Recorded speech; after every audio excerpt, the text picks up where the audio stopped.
दोस्तों, अपने इस चैनल के माध्यम से मैंने आप लोगों को बहुत सारी क्राइम से रिलेटेड स्टोरियां सुना दी। लेकिन दोस्तों, अगर हम लोग बात करें तो ज़्यादातर स्टोरियों में जो देखने को मिला वो अवैध संबंध और उसके बाद में क्राइम। लेकिन दोस्तों, असल में अगर आप लोग देखोगे तो दुनिया में जो क्राइम करने वाले लोग होते हैं ये अलग अलग तरीके की मानसिकता रखते हैं।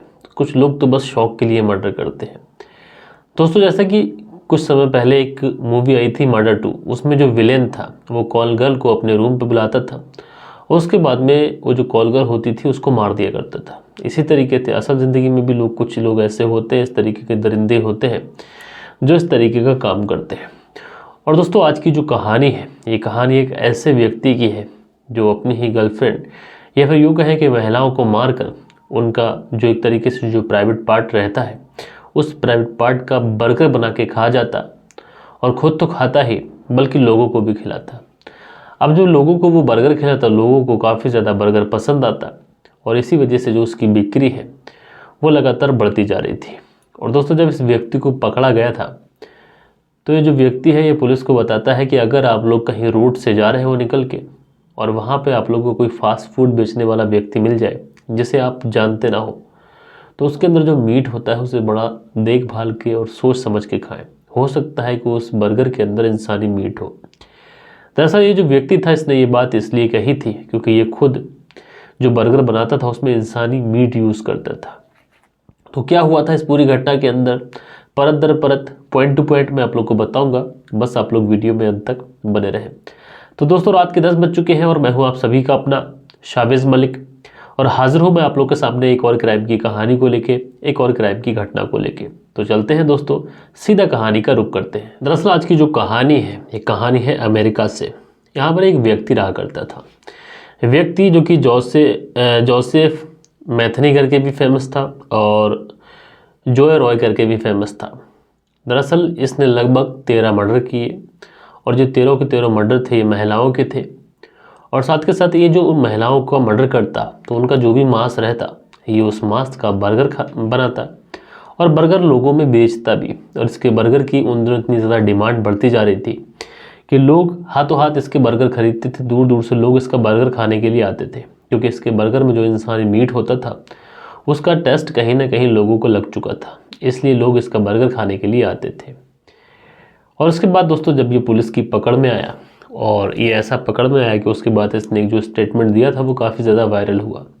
वो स्टेटमेंट ये था कि अगर आप लोग कहीं पर भी जा रहे हैं और किसी अनजान के हाथ से बर्गर बना हुआ खा रहे हैं तो हो सकता है कि उसमें इंसानी मांस हो।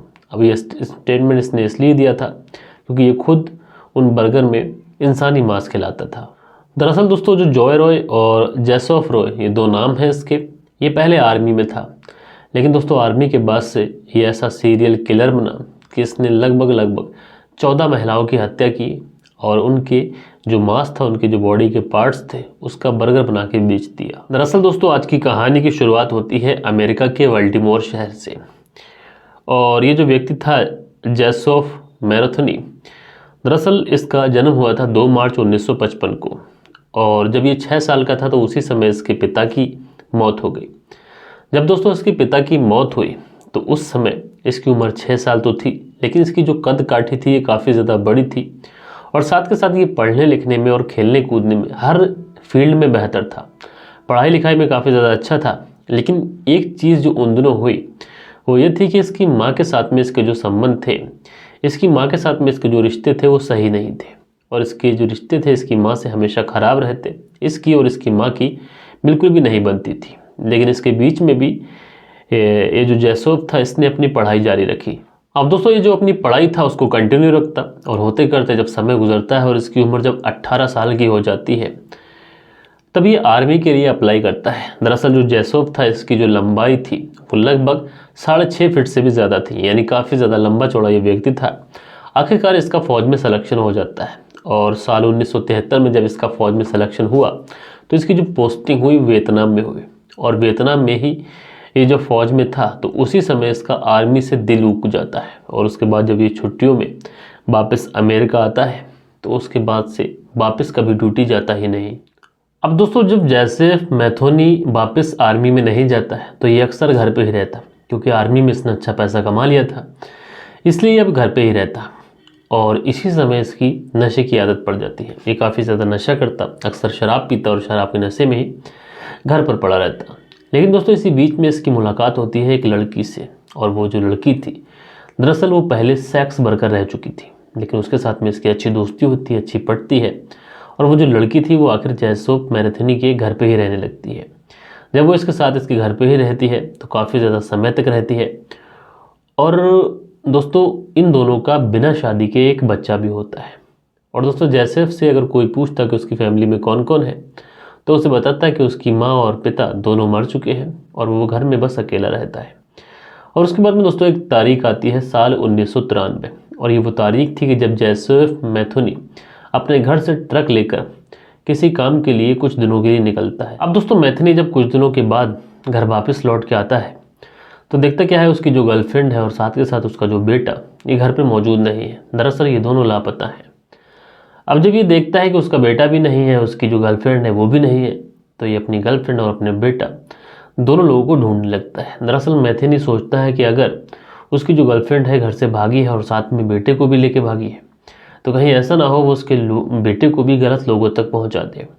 इसलिए मैथनी पागलों की तरह अपनी गर्लफ्रेंड को ढूंढता है, और वो हर उस व्यक्ति से पूछता है जिस व्यक्ति को कहीं ना कहीं उसकी जो गर्लफ्रेंड थी उसके साथ में किसी भी तरीके का कोई रिलेशन, दोस्ती या फिर कुछ और, यानी हर व्यक्ति से वो पूछताछ करता है कि आखिर कहीं से तो ये पता चले कि उसकी जो गर्लफ्रेंड है वो कहाँ गई। अब दोस्तों मैथनी अपनी गर्लफ्रेंड को ढूंढ रहा था, लेकिन उसी बीच में मैथनी को एक नदी के किनारे एक पुल होता है। उसी पुल के पास दो व्यक्ति मिलते हैं। मैथनी उन दोनों व्यक्तियों से पूछता है अपनी गर्लफ्रेंड के बारे में। अब दोस्तों ये व्यक्ति मैथनी की गर्लफ्रेंड को जानते तो थे, लेकिन ये मैथनी को कुछ बताते नहीं बल्कि उसको टाल देते हैं। अब दोस्तों जब उसको टाल देते हैं तो इसी बात को लेकर इन दोनों के बीच में कुछ नोकझोंक भी होती है। वो जो दो व्यक्ति थे वो मैथनी से कुछ कहते भी हैं। अब मैथनी जो कि अपनी गाड़ी से था तो ये हथौड़ा निकालता है और उस हथौड़े से उन दोनों के सर पर कई सारे वार करता है। दोस्तों रिपोर्ट्स की माने तो मैथनी ने उनके सर पर इतनी ज़ोर से वार किया था कि उनका जो भेजा था वो निकल कर पेड़ों पर टकरा गया था, यानी पेड़ों पर चिपक गया था, और मौके पे ही उन दोनों की मौत हो गई थी। अब दोस्तों ये जो पूरी वारदात थी, इस पूरी वारदात को एक मछुआरा देख रहा था, लेकिन कहीं ना कहीं मैथनी को ये खबर हो जाती है कि मछुआरे ने सब कुछ देख लिया है। इसलिए मैथनी उस हथौड़े से उस मछुआरे की भी हत्या कर देता है और थोड़ी ही दूर जाकर नदी में उस मछुआरे के शव को फेंक देता है। अब दोस्तों जब इस तरीके की हत्याएं होती हैं तो पुलिस तक भी बात पहुंचती है। पुलिस उन दोनों ही व्यक्तियों की तलाश जारी करती है। उन दोनों व्यक्ति की डेड बॉडी जो कि रोड के आसपास ही पड़ी हुई थी। अब पुलिस को जब पूरे मामले की छानबीन करती है तो कहीं ना कहीं से ये पता चलता है कि मैथनी का ट्रक इस रास्ते से गुजरा, इसलिए मैथनी के ऊपर शक होता है। अब दोस्तों पुलिस मैथनी को गिरफ्तार करती है और गिरफ्तार करने के बाद में मैथनी के खिलाफ जांच शुरू की जाती है। साथ के साथ जो मैथनी ने जो हथौड़ा इस्तेमाल किया था वो हथौड़ा पुलिस को मिलता ही नहीं है, और साथ के साथ जिस मछुआरे की हत्या हुई थी उसकी डेड बॉडी भी पुलिस को नहीं मिलती है। यानी मैथनी के ऊपर एक तरीके से शक तो था, लेकिन मैथनी के खिलाफ कोई सबूत नहीं था। इसलिए थोड़े बहुत दिनों मैथनी जो है वो जेल में रहता है, लेकिन सबूतों की कमी से, यानी सबूतों का जो अभाव होता है, यानी मैथनी के ऊपर कोई भी केस बन नहीं पाता है। इसलिए आखिरकार मैथनी जेल से रिहा हो जाता है। लेकिन दोस्तों मैथनी जेल से रिहा तो हुआ था, लेकिन इस पूरी कहानी में, इस पूरी वारदात में मैथनी ने यह सीखा कि अगर कोई व्यक्ति किसी की हत्या कर दे और उसकी डेड बॉडी ना मिले और जिस हथियार से वो हत्या की गई है और वो हथियार ना मिले तो यकीनन उस व्यक्ति का कुछ नहीं हो सकता और वो व्यक्ति, उसके ऊपर कानून कुछ भी नहीं कर सकता। जब इस तरीके की चीज़ें मैथनी को पता चलती है तो कहीं ना कहीं ये और भी ज़्यादा विकराल रूप ले लेता है। अब दोस्तों मैथनी शातिर और ख़तरनाक तो हो चुका था, इसलिए इसके निशाने पर अब वो सब लोग थे जिसने कहीं ना कहीं मैथनी के साथ में कुछ गलत किया था। यानी मैथनी के साथ में पेट शराब पीने वाले, नशा करने वाले और वो लड़कियां जो एक तरीके से इस तरीके का काम करती हैं। रिपोर्ट्स की माने तो मैथनी को ये लगता था कि उसकी जो गर्लफ्रेंड है वो उसके बेटे को गलत आदतों में डाल देगी, और जिसकी वजह से वो काफ़ी ज़्यादा परेशान रहने लगा था। अब दोस्तों मैथनी उसके बाद क्या करता था कि मैथनी जो भी रेड लाइट एरिया में काम करने वाली लड़कियां होती थी उन लड़कियों को अपने घर पे बुलाता और उसके बाद में उनका रेप करता, और रेप करने के बाद में उनकी हत्या कर देता। अब दोस्तों अमेरिका के बाल्टीमोर शहर के अंदर लोग अचानक से कम होने लगते हैं, यानी कुछ लोग गायब होने लगते हैं। रिपोर्ट पुलिस थाने में लिखाई जाती है कि कुछ लोग अचानक से गायब हो रहे हैं। इधर ये जो जैसोफ मैथनी था ये इतनी बेरहमी से कत्ल करता था कि कत्ल करने के बाद में एक बार कुछ रिपोर्ट्स की माने तो एक बार इसने एक सेक्स वर्कर का कत्ल करने के बाद में उसका जो ऊपरी हिस्सा था उसे फ्रिज में रखा था और बाकी के हिस्से को उसने बर्गर बनाया था और बर्गर बना के खुद खा गया था। इस तरीके की दरिंदगी ये दिखा रहा था, लगातार लोग वहाँ से कम होते जा रहे थे, लगातार लोगों को मारता ये और उनको अलग अलग तरीके से उनके जो बॉडी पार्ट्स थे उनको ख़त्म करता। दोस्तों एक बार एक सफाई कर्मी, उसके हाथ एक बॉक्स लगता है।